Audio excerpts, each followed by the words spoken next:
औज़ुबिल्लाहिमिनश्शैतानिर्रजीम बिस्मिल्लाहिर्रहमानिर्रहीम।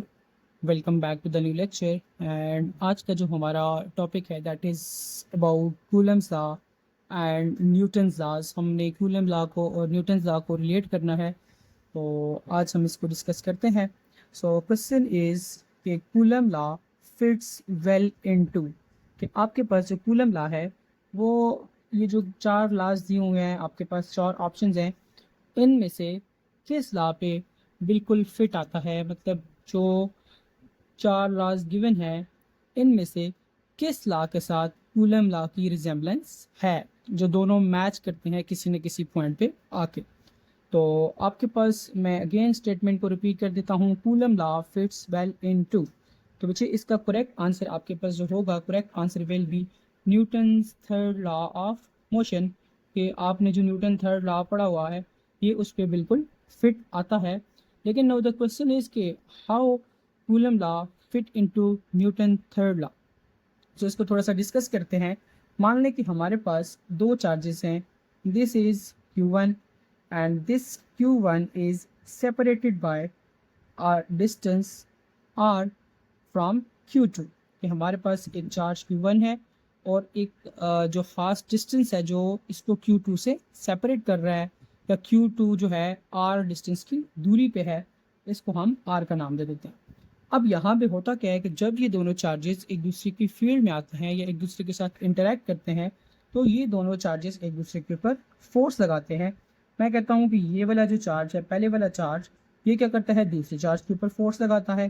तो आप इसे ऐसे कह सकते हैं कि force exerted on the charge 2 by charge 1। इसकी आपके पास डायरेक्शन यहाँ पे मैंने मेंशन कर दी है। एंड सिमिलरली यहाँ पे ये वाला जो चार्ज है ये क्या करता है, पहले वाले चार्ज के ऊपर फोर्स लगाएगा। सो उसको आप कह देंगे कि the force exerted on 1 due to 2। So अगर आप यहाँ से देखें, आपके पास ये जो दोनों फोर्सेस होती हैं हमारे पास बिल्कुल मैग्नीट्यूड में इक्वल होती हैं। हम इनको ऐसे भी लिख सकते हैं कि आपके पास द मैग्नीट्यूड ऑफ F12, इसका जो मैग्नीट्यूड है वो किसके बराबर है, मैग्नीट्यूड ऑफ F21। मैग्नीट्यूड तो सेम है, लेकिन अगर आप इनकी वेक्टर फॉर्म की बात करें या इनकी डायरेक्शन की बात करें, फिर आप इसको ऐसे लिखते हैं कि आपके पास जो F12 है वो किसके बराबर है, वो बराबर है नेगेटिव ऑफ F21। अब इसकी रीज़न क्या है, क्योंकि ये फोर्स लग रही है इस तरफ, इसकी डायरेक्शन ये है कि ये इस चार्ज से इसकी तरफ जा रही है, एंड ये जो फोर्स है ये लग रही है बिल्कुल इस तरफ लग रही है। तो दोनों की डायरेक्शन बिल्कुल अपोजिट हो जाती है। सो दैट्स वाई हम कहते हैं कि दोनों का मैग्नीट्यूड तो सेम है, लेकिन इन दोनों की डायरेक्शन क्या है, बिल्कुल अपोजिट है। और अगर आप देखें तो यही जो हमारे पास स्टेटमेंट लिखी हुई है कि आपके पास दोनों का मैग्नीट्यूड क्या है, बिल्कुल सेम है, एंड दोनों की डायरेक्शन क्या है, बिल्कुल हमारे पास अपोजिट है। तो हम ये कहते हैं कि action and reaction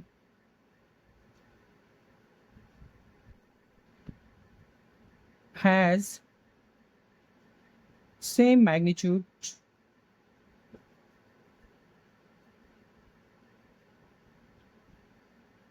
but opposite direction. आपके पास एक्शन एंड रिएक्शन जो होते हैं वो हमारे पास क्या होते हैं, उनका मैग्नीट्यूड बिल्कुल सेम होता है, लेकिन उनकी जो डायरेक्शन होती है वो क्या होती है, बिल्कुल अपोजिट होती है।